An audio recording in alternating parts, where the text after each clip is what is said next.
sí, la problemática metodológica, ¿cierto?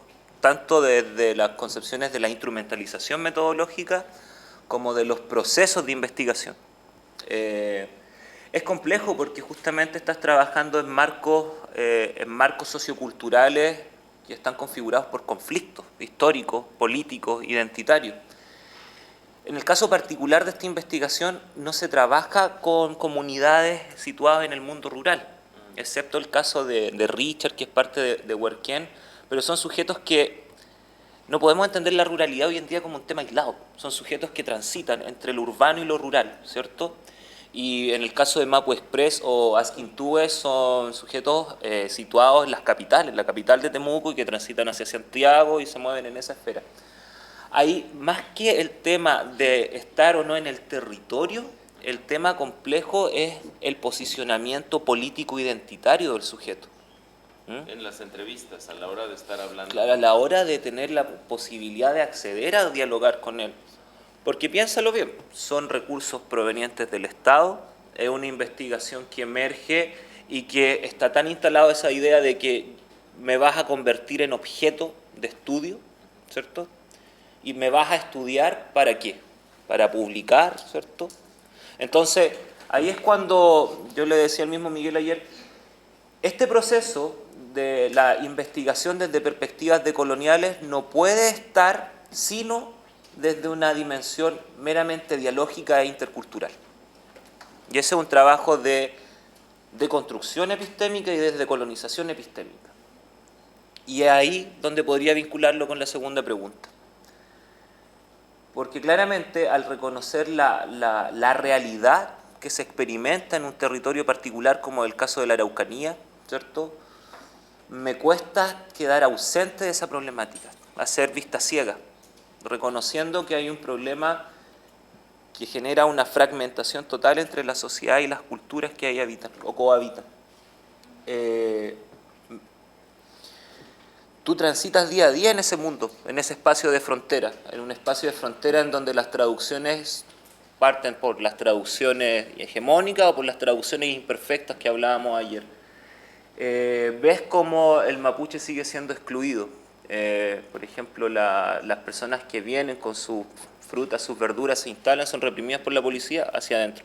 Entonces es una realidad que tú la tienes en el cuerpo, se te corporaliza, ¿te das cuenta? Se te hace carne. Es súper difícil sacarlo de ahí porque has vivido desde chico viendo eso, esos procesos. Has visto en el colegio cuando los niños eran excluidos, se les trataba de más ignorantes que el resto por el solo hecho de tener una configuración etnorracial distinta. Son cuestiones que con el tiempo tú las vas reflexionando y se te van corporalizando y es difícil sacarlas del cuerpo. Y es por eso que digo que en la investigación uno tiene que corporalizarse. Uno tiene que estar corporalizado, tiene que meterle cuerpo a la investigación, porque para sacar datos parciales respecto a un fenómeno en estudio, vayan a la empresa y saquen datos. Yo creo que desde la academia tenemos que ser capaces de seguir un poco la tesis 11 de Marx, ¿cierto? No solamente describir el mundo y comprenderlo, sino que también apostar por una transformación del mundo.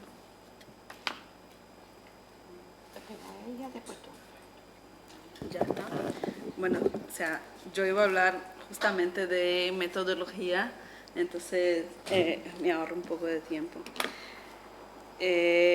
Yo en mi tesis de máster y pues en todo mi recorrido académico estuve trabajando con movimientos sociales y esta era siempre pues una pregunta, ¿no? O sea, ¿cómo accedes?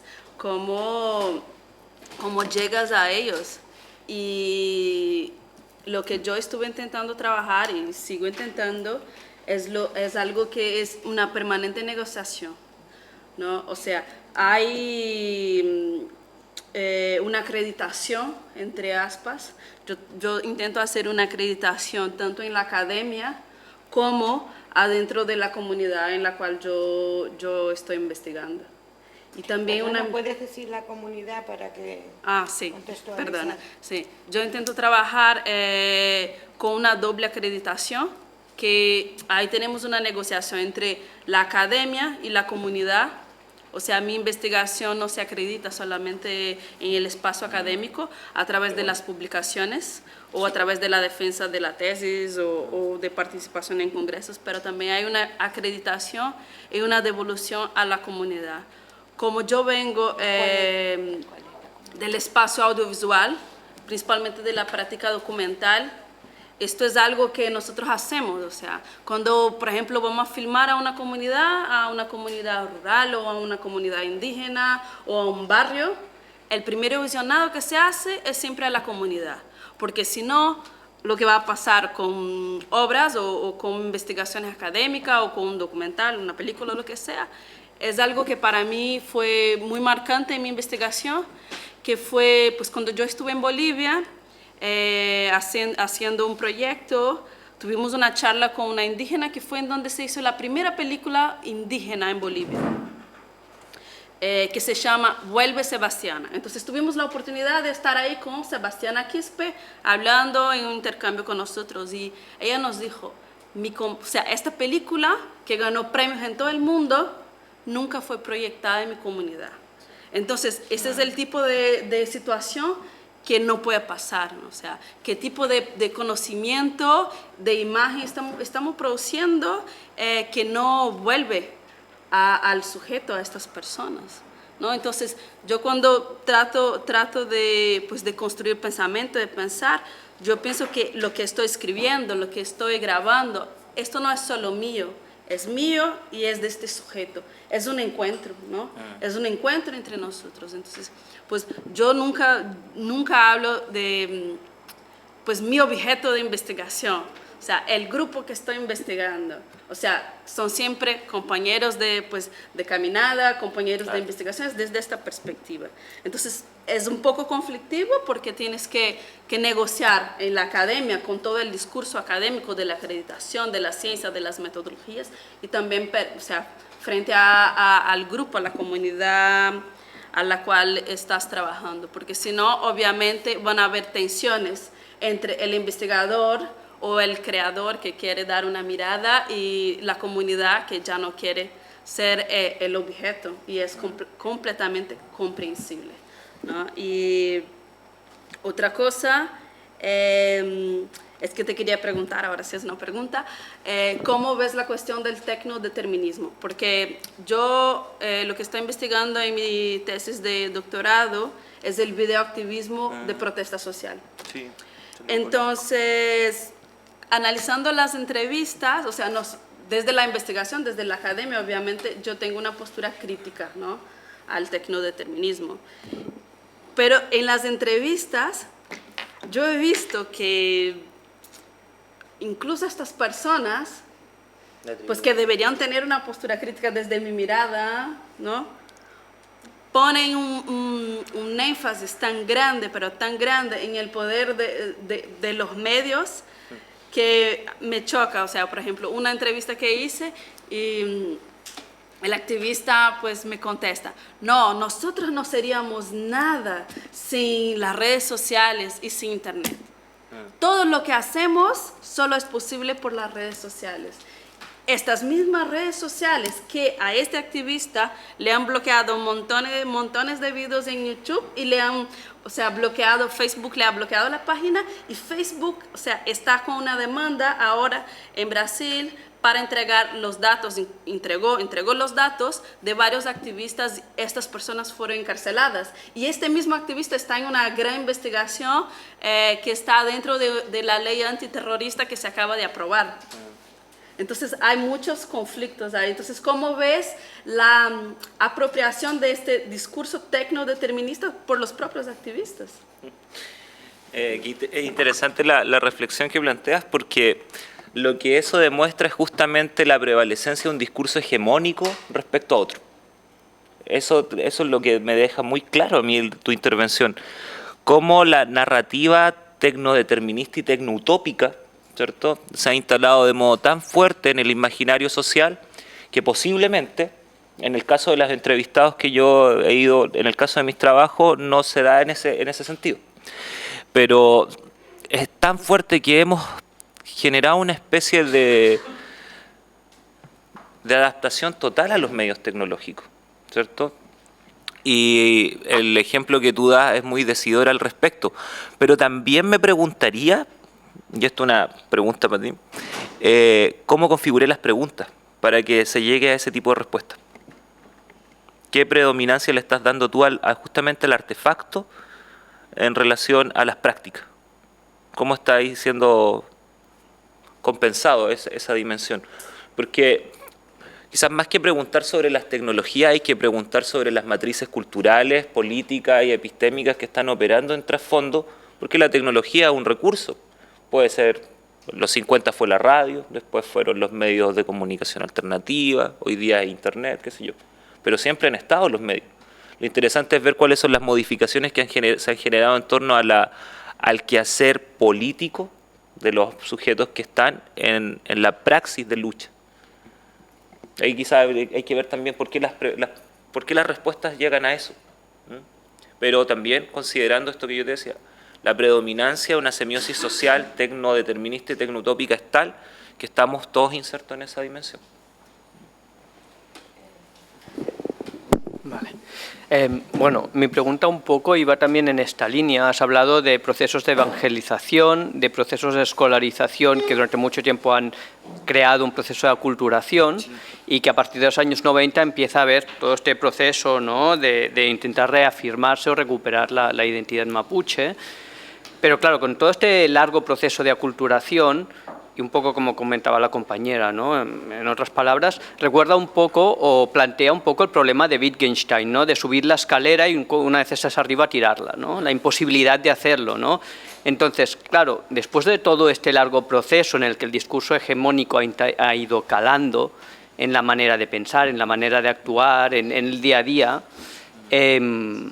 hay un momento en el que es difícil volver a reproducir una serie de lógicas que se han ido llevando a cabo durante generaciones. Entonces, ¿cómo tú crees que sería posible conseguir o ser consciente, ¿no?, de que hay unas lógicas que han perdurado y cómo evitarlas, ¿no?, teniendo en cuenta pues, todo este proceso largo, ¿no?, de aculturación? Espera un momentito, que si alguien más tiene que marchar para no interrumpir, por favor.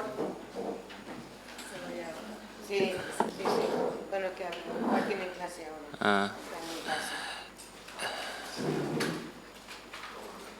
Solo nos queda un poquito para esta parte. Acabamos ahora enseguida.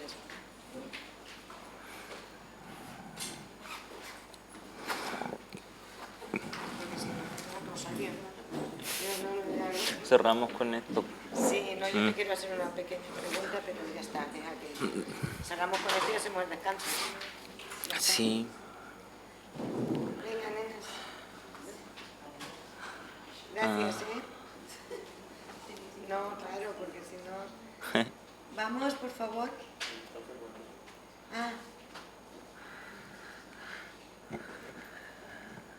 Bueno, contesta.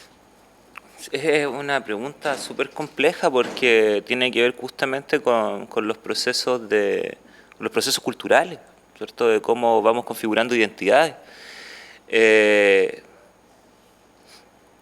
Y pareciese ser que desde una perspectiva de comprensión de los procesos, lo molar, estas fuerzas molares, ¿cierto?, se instalaran como fuerzas de asimilación completa del otro. Pero también es interesante comprender que en los espacios, que ayer lo conversamos conmigo, en los espacios de lo cotidiano, también hay procesos revolucionarios.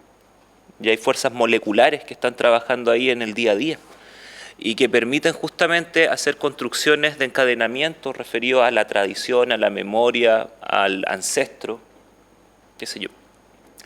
Entonces, y de hecho había una reflexión muy bonita en el campo de los pensadores mapuches que decía, la autodeterminación en este caso particular no solamente es una agenda política que se da en las luchas de reivindicación frente al Estado-Nación, la autodeterminación también se da en las prácticas respecto al uso del fogón, respecto a cuando salgo a contemplar el espacio, respecto a cuando yo hago un trabajo etnémico de mis antepasados. ¿Te das cuenta? Hay un proceso también que tiene que ver con las prácticas moleculares.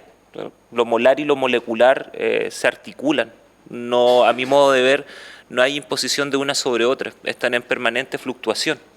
Es muy Deleuze y Guattari esa dinámica.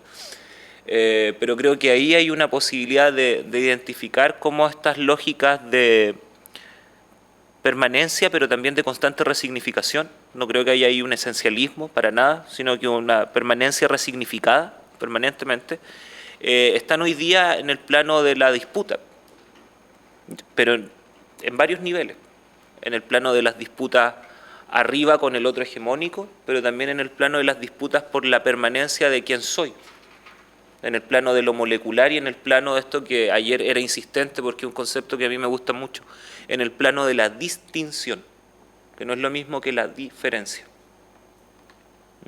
Dussel hace ahí una aclaración muy hermosa porque lo distinto es justamente aquello que me hace ser distinto, ser otro, ¿cierto? Y que yo tengo el derecho que eso sea respetado.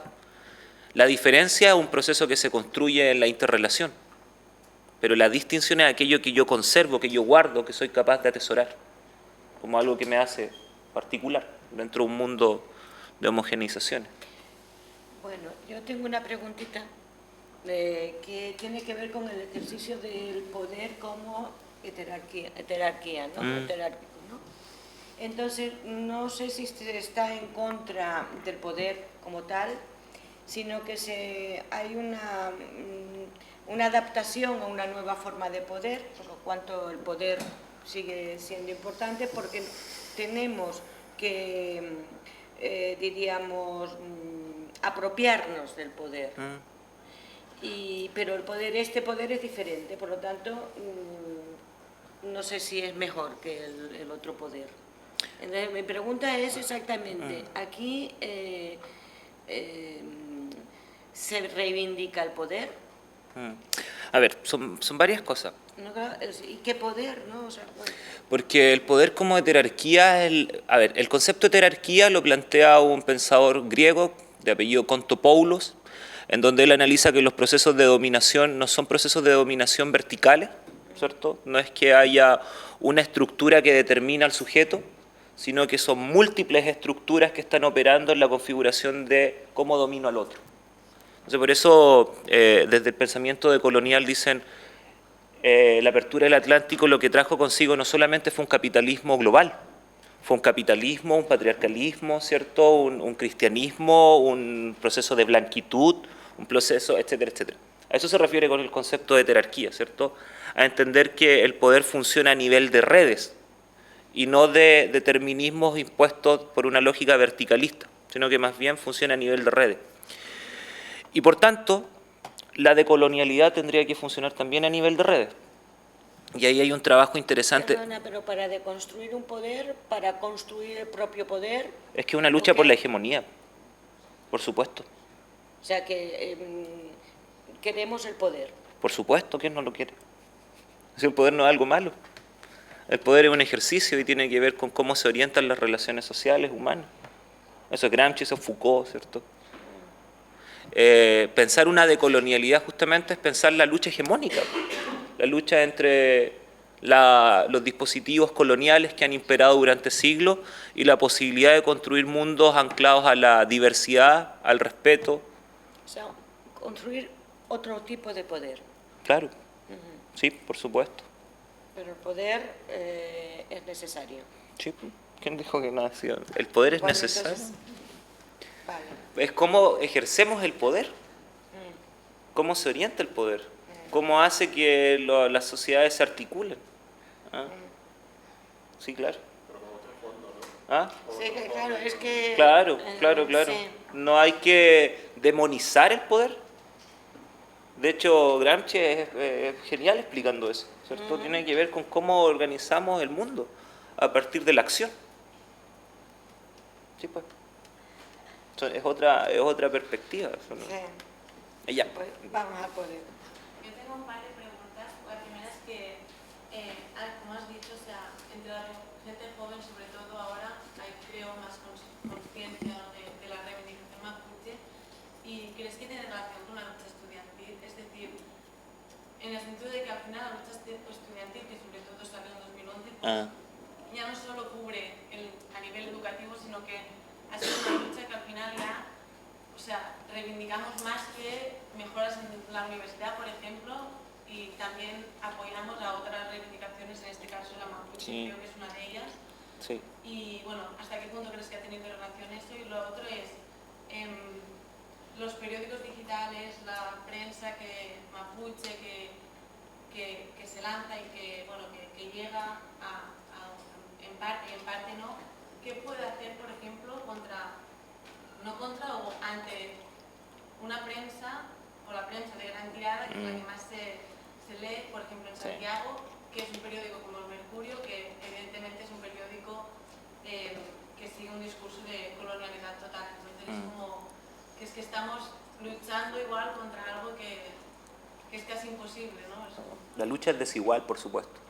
Es una lucha desigual.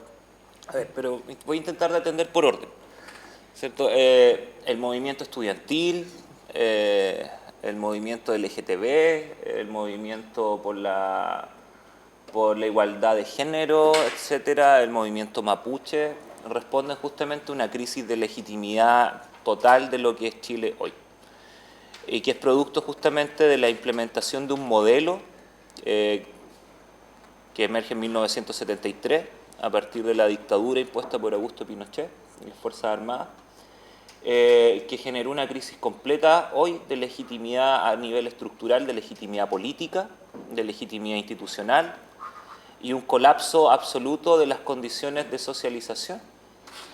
La lucha estudiantil es uno más de los tantos movimientos que emergen en Chile para dar una respuesta adversativa al cómo se ha ejercido el poder desde la implementación de este modelo. Un modelo que volvió a excluir al indígena. En el gobierno de la UP lo que se generó fueron muchos avances respecto a la devolución territorial. Por ejemplo, el mundo indígena había toda una propuesta para avanzar en el reconocimiento constitucional, etcétera. En el 73 se genera un quiebre. La UP también, las propuestas de educación popular y de gratuidad para la educación venían encaminadas. Bueno, eso todo se genera un quiebre, ¿cierto? Y las bases sociales que hoy día en Chile se están movilizando parten como apuestas particulares, que es una de las características de los nuevos movimientos sociales, ¿cierto? Se ha ido estudiando, como que apuestan por objetivos muy particulares, pero en algún momento se dan cuenta que se debe trabajar a nivel de redes, a nivel de articulaciones. Y ahí, por ejemplo, el caso específico que tú señalas es importante porque en algún momento el movimiento estudiantil empieza también a ampliar su repertorio de acción política y se mete el apoyo al mundo mapuche, ¿cierto? Porque lo que está, en definitiva, discutiéndose en Chile es el colapso de una institucionalidad capitalista y colonial, ¿cierto? Esto que Boaventura dice, el fin del capitalismo y el colonialismo sin fin. Nos dicen que vamos a otras líneas, ¿cierto? Llega el socialismo y sigue todo igual, ¿verdad? Hay una canción muy buena de un antipoeta chileno que dice, ¿hasta cuándo llegará el socialismo? ¿Cierto? Porque pareciese ser que no pasa nada en esa lógica a nivel país. Entonces responde a una crisis estructural, a una crisis de legitimidad y a la necesidad de articulación de fuerza dentro de los movimientos de base, llámese indígena, llámese trabajador, llámese estudiantil, para justamente dar cuenta del descontento social frente a una estructura de poder y de un Estado, en el caso particular de Chile, un Estado que está supeditado a la lógica del mercado, que es lo que señala Bauman, Ulrich Beck, ¿no es cierto?, cómo en el proceso de globalización los Estados quedan supeditados y lo único y uno de los rasgos que caracteriza al Estado nacional desde su Constitución es que estando supeditado a la lógica de mercado, tienen la capacidad de siempre reivindicar su posición punitiva, ¿cierto?, de generar control frente al otro que se desborda del proyecto de modernización capitalista y colonial. No sé si va por ahí un poco, pero tiene que ver con la función de fuerza. Yo quería hacer un comentario muy rápido, ¿puedo? Sí. Sobre tu comentario en su reflexión sobre el tecnodeterminismo. Son las reflexiones. Quizás el error o el replanteamiento puede estar en que no entendemos algunas cosas como solamente una tecnología. Es decir, que cuando hablas de redes sociales, no es únicamente una tecnología, es mucho más, o sea, las redes sociales o la conectividad del mundo en general conlleva mucho más cosas que simplemente una nueva plataforma tecnológica o lo que sea. Entonces quizás, me planteo, cuando el entrevistado te responde, sin redes sociales no seríamos nada, no está refiriendo solamente a tecnología, y sino al cambio que provocó, que puede provocar los recursos que surgieron en la sociedad, ¿no? Es decir, que cuando yo por lo menos lo que entiendo del tecnodeterminismo, y mi opinión por lo menos, es que justo hoy en clase con los chicos comentábamos en periodismo que no por poner un ordenador en la jungla, los indígenas van a poder expresarse, porque el ordenador, que es la tecnología, no permite eso, no garantiza eso, pero sí que lo permite.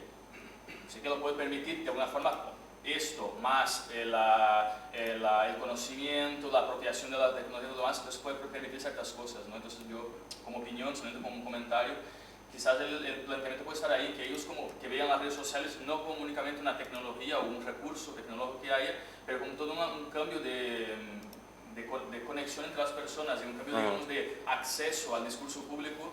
Sí, de ahí vean como una gran opción o una gran alternativa para ellos.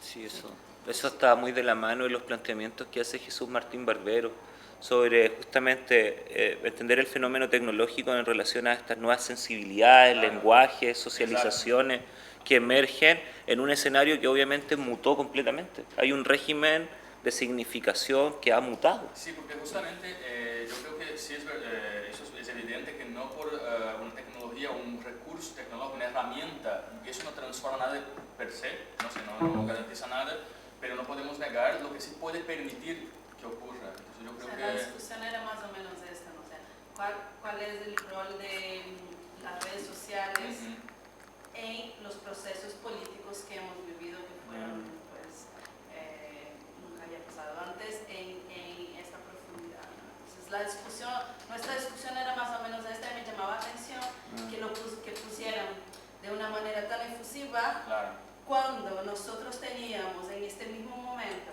un cambio del algoritmo de Facebook que ya no dejaba que la gente viera las publicaciones, Facebook entregando pues todos los datos, gente siendo encarcelada, entonces me preocupaba. Te pongo un ejemplo comparativo, digamos, con el tema, digamos, de las llamadas primaveras árabes, ¿no? Del mundo del sur. En un congreso que estuve en Londres, una investigadora hablaba de eso, que muchos medios llamaron, en un primer momento, cuando pasó en Túnez, llamaron la revolución de Facebook, ¿no? O la revolución atribuyendo a una herramienta, a la tecnología, la revolución, y ellos decían, no, pero eso no es verdad. O sea, la revolución empezó por la gente, y además los medios tradicionales, como Al Jazeera, que la televisión, repercutieron mucho más